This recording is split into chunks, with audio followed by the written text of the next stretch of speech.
Le réveil culturel. Toufik Hakem.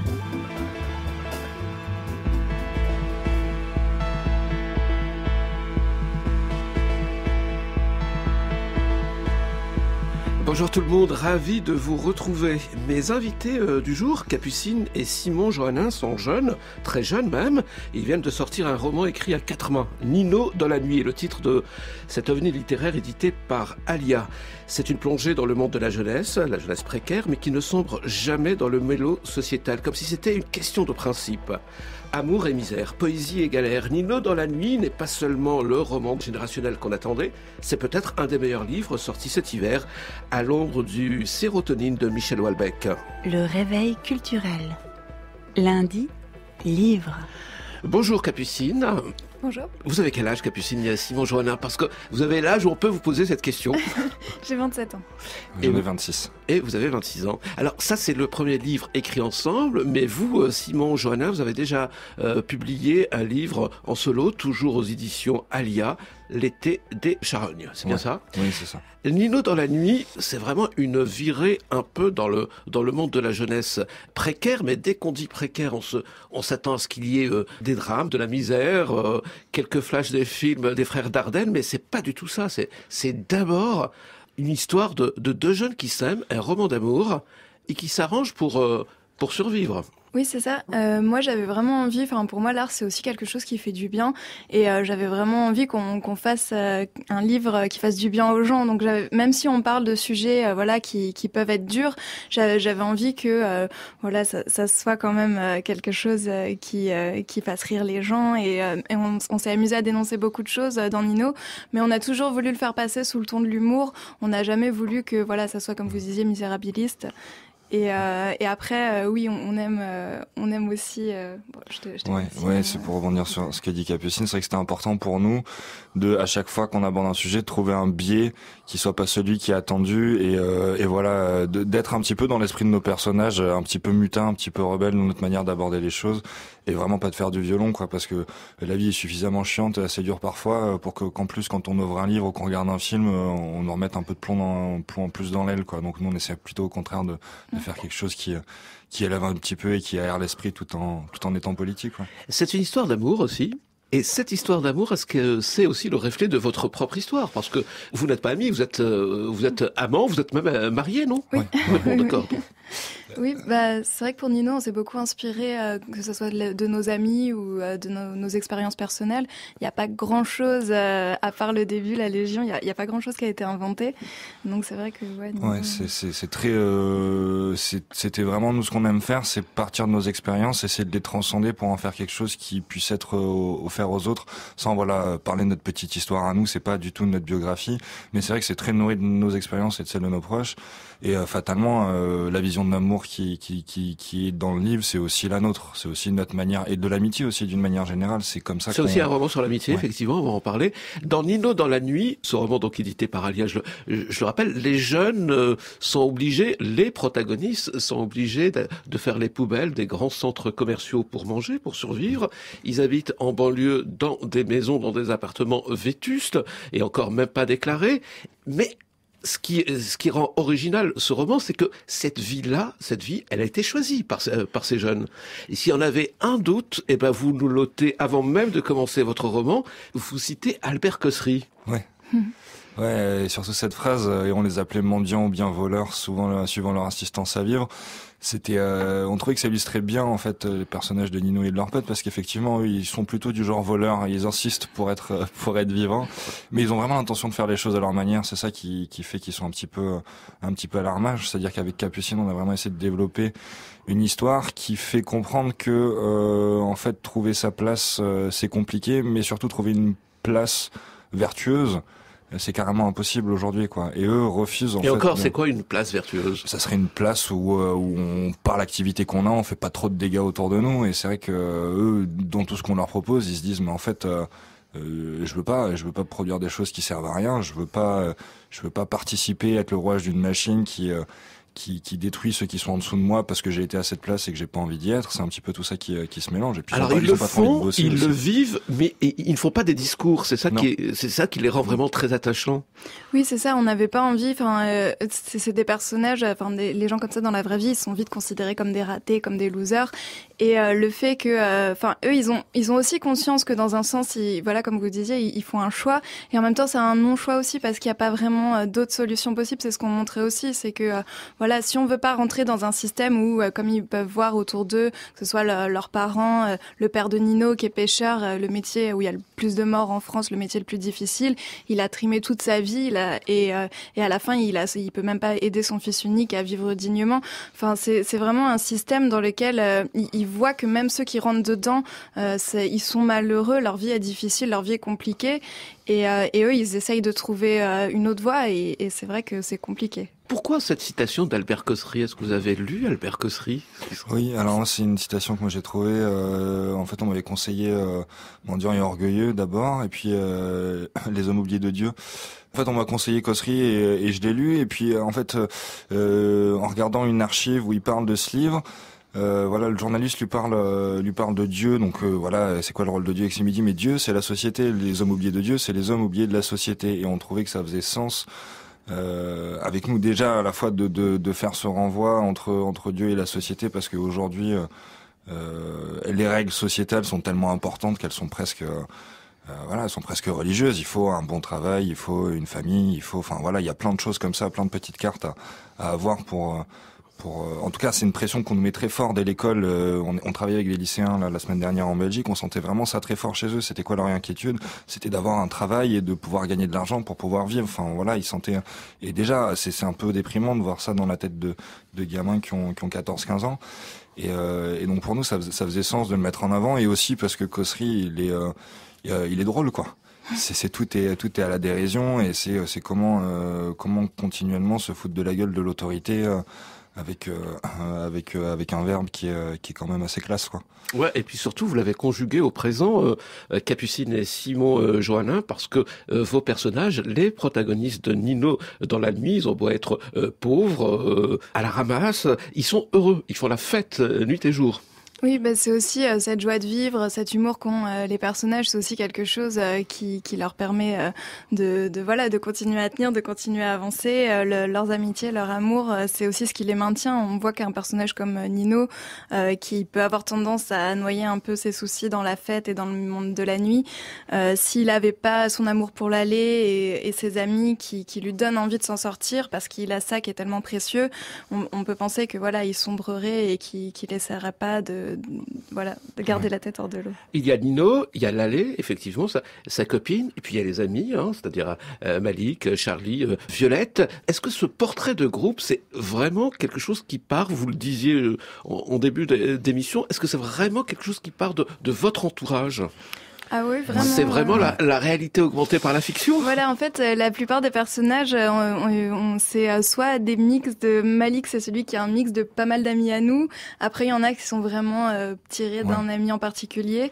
Mais c'est vrai qu'on a beaucoup été influencés. Et surtout, en fait, plus que des traits de caractère, ce qui est important dans la définition des personnages, c'est les expériences aussi. Et les expériences aussi qu'on décrit de travail, d'amour, de tous les domaines qui sont abordés dans le livre, c'est aussi des choses qu'on a tirées de nous et autour de nous, parce qu'on les trouvait suffisamment intéressantes pour les porter publiquement dans un livre qui dépasserait un petit peu tout ça. C'est aussi une jeunesse, c'est vraiment une précarité qui est invisible. Je pense que ces jeunes-là, on le voit autour de nous, nos amis qui vivent ces expériences-là. Quand on les voit, on se dit pas, ah tiens, il a mangé, il a trouvé sa nourriture dans les poubelles. Ah tiens, lui, il vit dans tel endroit. Et c'était aussi une façon de montrer que oui, ça existe, ces jeunes sont là, et que ils ont tellement de choses à donner, ils ont des choses à apporter à notre société. Et en fait, c'est pas possible, et l'égalité des chances, elle n'existe pas, et on y perd tous beaucoup.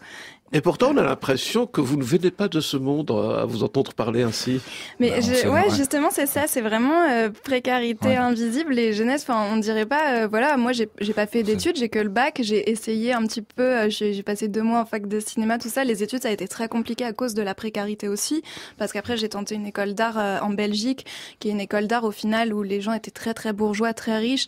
Et le fait que voilà, moi j'ai mis 3 mois à réussir à trouver un logement parce que voilà, j'avais pas les bons papiers, les bons garants.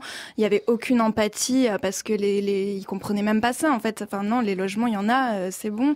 Et ouais, ça a été très compliqué parce que voilà, même si on est capable, je pense, on peut faire des choses, mais c'est vrai qu'on n'a pas toujours l'opportunité.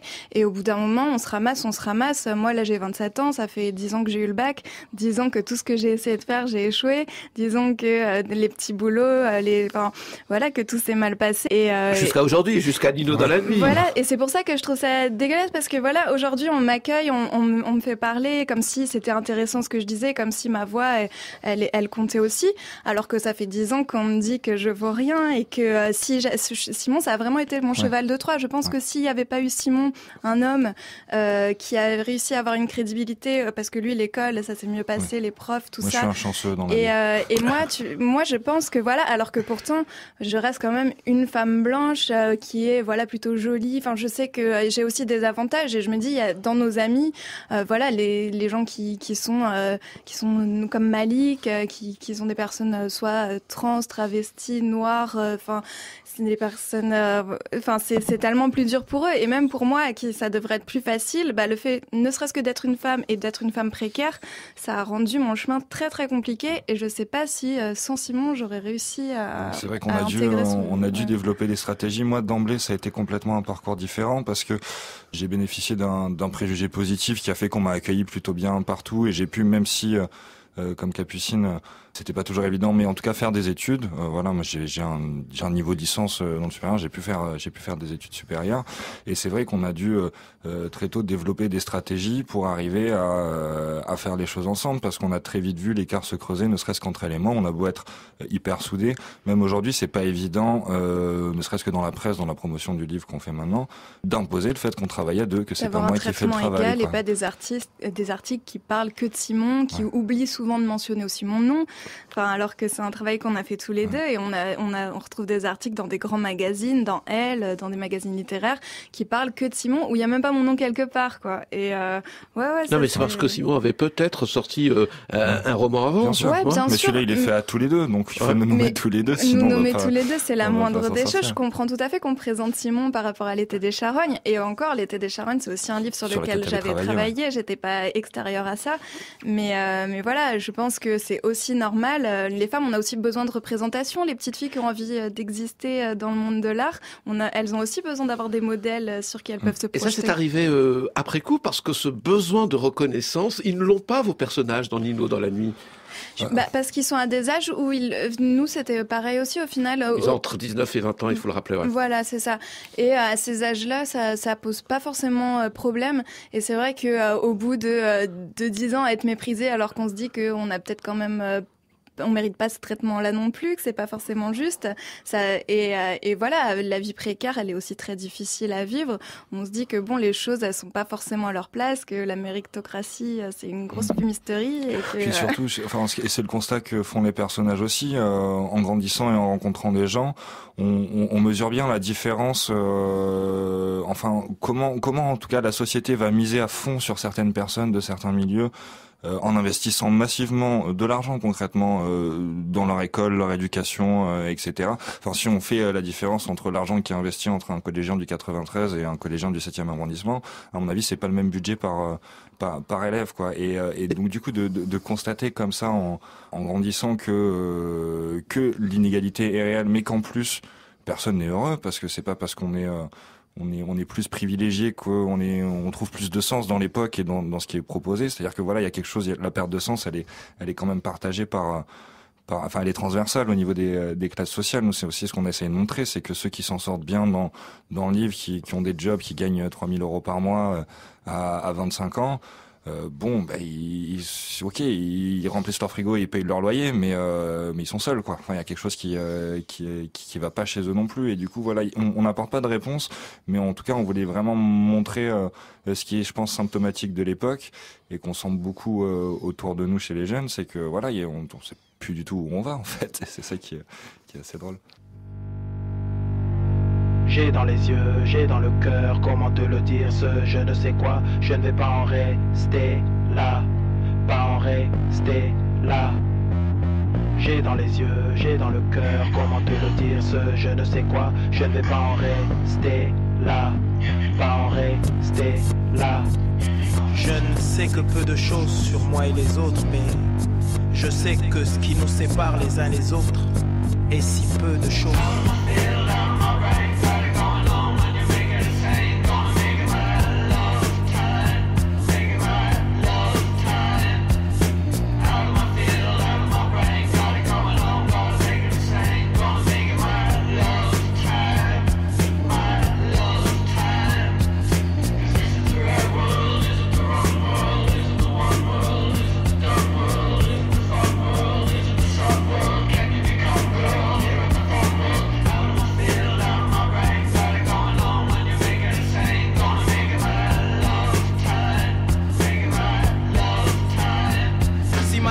Je ne sais quoi voir comme moi, y'a toi, rendez-vous avec la vie, qu'a-t-il entre moi et vous, qu'est-ce qui nous différencie, rien, alors ça devient tout, c'est fou, décidément qu'on se base sur de faux semblants, comment vous dire, tout ça ne sont que des vêtements que chacun revêt rivés sur ses propres convictions, conceptions qui nous éloignent toujours un peu de nous-mêmes, réflexion qui fait qu'on oublie ce que veut dire je t'aime, rajoute-y juste une pincée de bêtises, un zeste de sottise et c'est la haine et son emprise, et ça empire si la jalousie opère, raison pour laquelle beaucoup d'entre nous se perdent et peste sur une vie qu'on peut changer d'un seul geste. J'ai dans les yeux, j'ai dans le cœur, comment te le dire, ce je ne sais quoi, je ne vais pas en rester là, pas en rester là.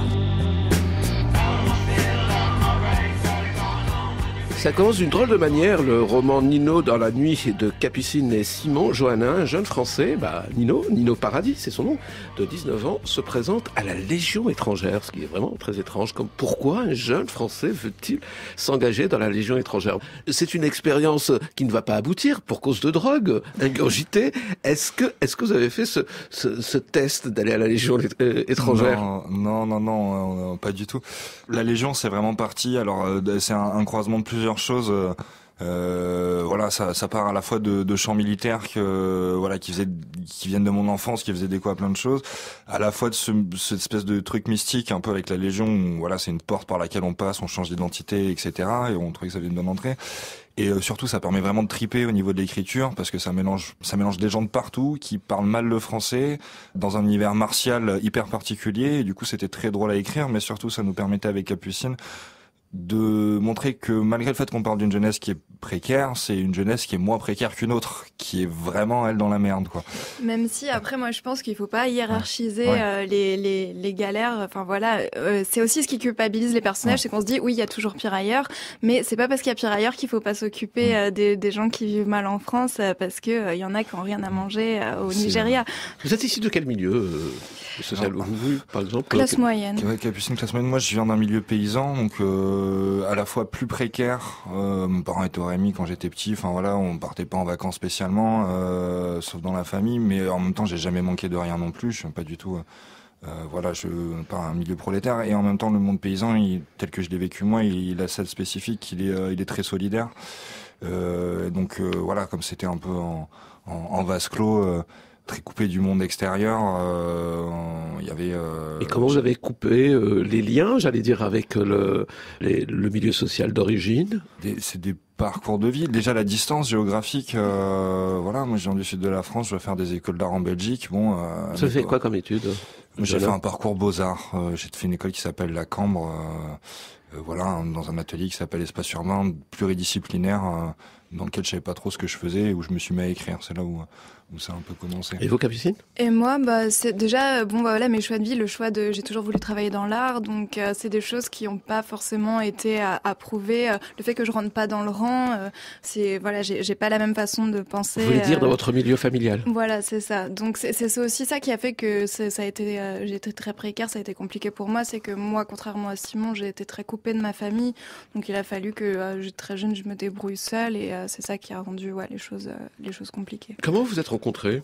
On s'est rencontrés en fac de cinéma à Montpellier, en soirée, par des amis. On avait des amis communs. Des amis en commun, et on s'est Moi, je suis pas restée longtemps, j'ai resté 2 mois, mais suffisamment pour rencontrer. On s'est rencontrés, Simon. on est partis. C'est un peu comme ça que ça s'est passé.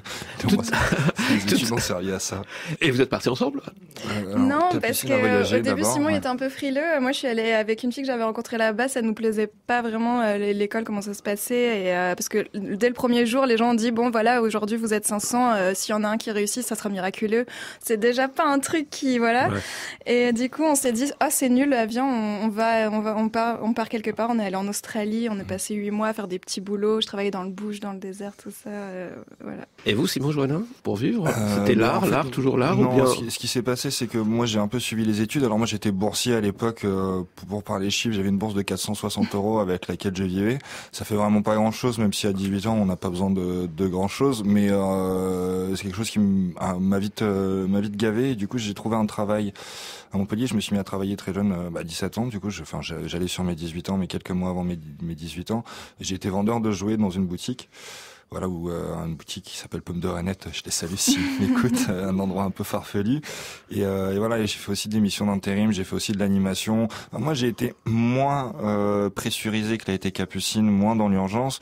Par contre, j'ai fait des journées de travail à 30 heures, 50 €, 30 € la journée, et j'ai eu autour de moi, en fait, j'ai été en contact, j'ai travaillé avec des gens qui n'avaient que ça sur quoi compter, et c'est vrai que c'est assez... Enfin, il y a que ça et la fête. Il y a beaucoup de fêtes dans Nino dans la nuit. Hein, elles sont pas toujours heureuses, ces fêtes, d'ailleurs. Mais... C'est un moyen de décompresser, surtout. Ouais, c'est vraiment leur bouffée d'oxygène. Après, c'est vrai que pour ces personnages-là, c'est à propos de bouffer, c'est pas d'oxygène qu'il s'agit dans ce roman. Ça. Mais c'est vrai que pour ces personnages-là, c'est la fête. Mais après, pour beaucoup d'autres gens, ça peut être les antidépresseurs, l'alcool, les achats compulsifs. Enfin, on a tous. J'ai l'impression qu'il n'y a pas beaucoup d'autres gens qui arrivent à juste se sentir bien, à être heureux, à être épanoui, on vit dans une société qui nous rend malade, que ça soit au niveau du corps ou de l'âme, de l'esprit. Et je pense que il faut qu'on prenne tous une pause et qu'on se demande. C'est comme les personnages, ils ont pas beaucoup de réponses, mais à chaque fois ils se demandent pourquoi, ils comprennent pas grand chose. Et je pense qu'il faut qu'on s'arrête un peu et qu'on se demande pourquoi on fait ça, pourquoi on vit comme ça. Écrire à deux, ça ressemble à quoi? Qui commence, qui finit? Est-ce que je commence et Capucine finit, s'il faudrait dire les choses comme ça. Après, c'est vrai que nous, c'est une question, on me la pose énormément. On trouve ça un petit peu curieux, que ce soit aussi curieux de l'écriture à 4 mains, parce que si on faisait du cinéma ou de la musique, ça tombe tout de suite sous le sens. Je poserai les mêmes questions, pour le cinéma, la musique. Pour la bande dessinée, pour Rupert et Bulot, ça fait 10 ans, puisqu'ils viendront cette semaine, ça fait 10 ans que je leur pose cette question. Comment ils font pour travailler ensemble? C'est démocratique, en tout cas. Donc c'est Simon qui écrit.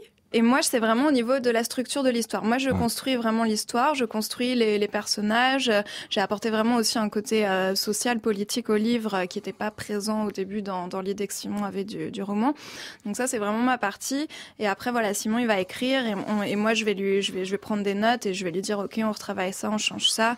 On a beaucoup travaillé le ton de Nino qui, au début, était beaucoup plus en colère. Moi, j'ai trouvé que ça le rendait un peu antipathique et que ça pouvait...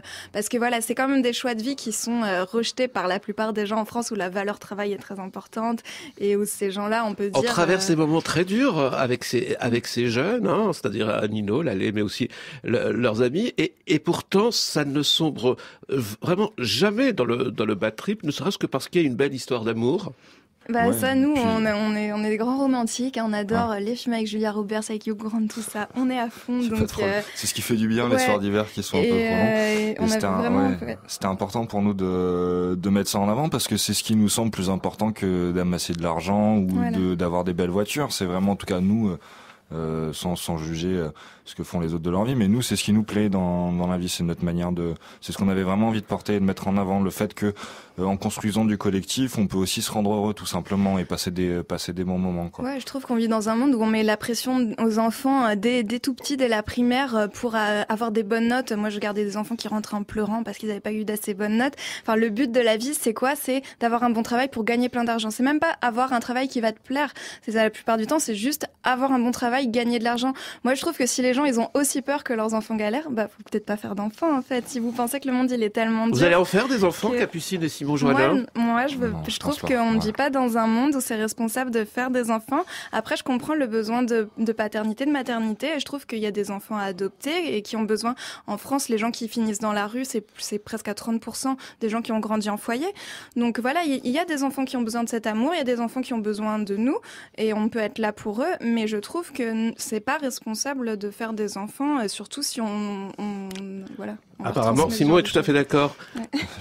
Allez, pour terminer, qu'est-ce qu'on peut trouver dans votre bibliothèque? Vous avez une bibliothèque d'ailleurs? Ouais, on a quelques livres chez nous. Ouais. On peut trouver Preacher, le comics de Dylan et Ennis. Ça c'est le livre de chevet Capucine qu'elle m'a fait lire. La grosse inspiration avant de au niveau de Nino, l'humour et et lui, qu'est-ce qu'il vous a fait découvrir, Capucine? Qu'est-ce que vous a fait découvrir, Simon? Il est très difficile. Il me fait pas découvrir grand-chose parce que quasiment à chaque fois qu'il finit un livre, il me dit que c'est nul. Donc moi je suis très très BD, roman graphique. Je lis très peu de livres et non, franchement là c'est le dernier livre que j'ai lu, je sais même pas ce que c'est le procès du cochon d'Oscar Koopman, mais je lis très peu de romans. Vous êtes plus littérature, cinéma ou musique? Cinéma, c'est ma grosse passion, c'est le cinéma. Je suis un peu à cheval sur les trois, mais Capucine est vraiment une grande cinéphile. Je regarde énormément. Donc je crois qu'il n'y a pas un nom d'acteur américain qu'ils ne connaissent pas. Je suis les pages jaunes du cinéma. À chaque fois, Simon, il se moque.